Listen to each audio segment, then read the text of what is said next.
بچے کی گواہی۔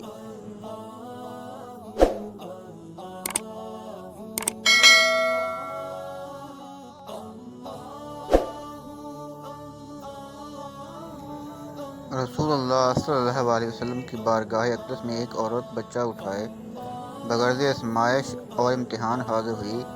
اللہ کی شان دیکھیں، اس 2 ماہ کے دودھ پیتے بچے نے کہا، یا رسول اللہ صلی اللہ علیہ وسلم، السلام علیکم، ہم آپ صلی اللہ علیہ وسلم کی خدمت اقدس میں حاضر ہیں۔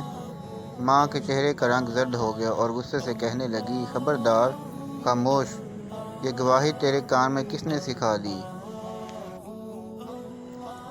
بچے نے کہا، اے میری ماں، تو اپنے سر کے اوپر تو دیکھ، تیرے سر کے اوپر حضرت جبرائیل علیہ السلام کھڑے ہیں، مثل کامل بدر کے وہ مجھے نظر آ رہے ہیں۔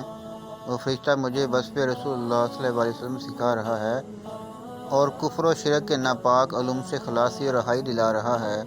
رسول اللہ صلی اللہ علیہ وسلم نے فرمایا، اے بچے، یہ بتا کہ تیرا نام کیا ہے؟ بچے نے کہا، میرا نام حق تعالیٰ کے نزدیک عبدالعزیز ہے، مگر ان مشرکوں نے میرا نام عبد اعزا رکھا ہے۔ اس پاک ذات کے صدقے جس نے آپ صلی اللہ علیہ وسلم کو پیغمبری بخشی ہے، میں اعزا بت سے پاک اور بیزار اور بری ہوں۔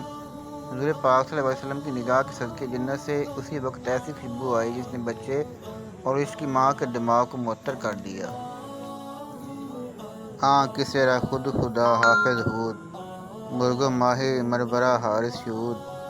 جس شخص کا خدا خود نگہبان ہو، اس کا تحفظ مرغ و ماہی بھی کرتے ہیں۔ بچے کے ساتھ ماں بھی ایمان و اسلام کی دولت سے مشرف ہو گئی۔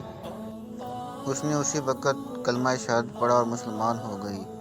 درس حیات: نیک لوگوں کی قربت سے ہمیشہ فائدہ ہوتا ہے۔